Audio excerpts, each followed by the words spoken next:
আসসালামু আলাইকুম। দেখেন মাঠে এসেছি আর মাঠে এসে দেখি যে কত জমিতে আগাছা হয়ে গেছে। এই যে এটা হচ্ছে আমাদের কচু এবং এটা হচ্ছে আমাদের ঘাস হয়ে গেছে। অনেক আগাছা হয়ে গেছে। আগাছাগুলো পরিষ্কার করা খুবই জরুরি। কারণ হচ্ছে এগুলো যদি এখন পরিষ্কার না করা যায় তাহলে এই যে এটা আগাছা বড় হয়ে এটা দুর্বল হয়ে যাবে। তো যার কারণে হচ্ছে আগাছাগুলো পরিষ্কার করা খুবই গুরুত্বপূর্ণ।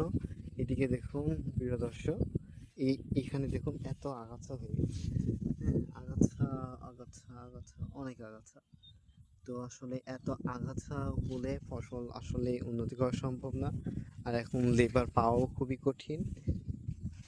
এখন লেবার পাওয়া যায় না খুব একটা, যার কারণে নিজেদেরই সব কিছু করা লাগে। তো নিজে নিজে আসলে এই যে এতগুলো ভুঁই, এই যে ওই ভুঁইটা দেখতেছেন, ওটা হচ্ছে আমাদের জমি, সরি ভুঁই না জমি, হ্যাঁ।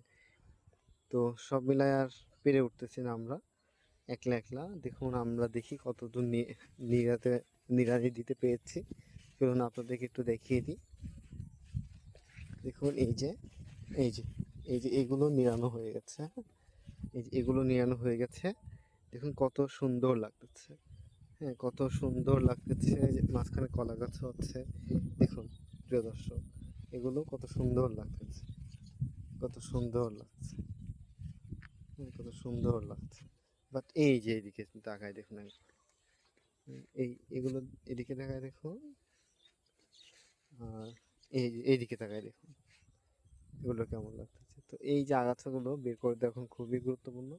আর এই দেখুন আগাছা, কত আগাছা হয়ে গেছে। এটা হচ্ছে পুঁই শাকের ভুঁই, জমি। হ্যাঁ, তো আমাদের এখানে গ্রাম্য ভাষায় জমি বলে, ভুঁই বলে।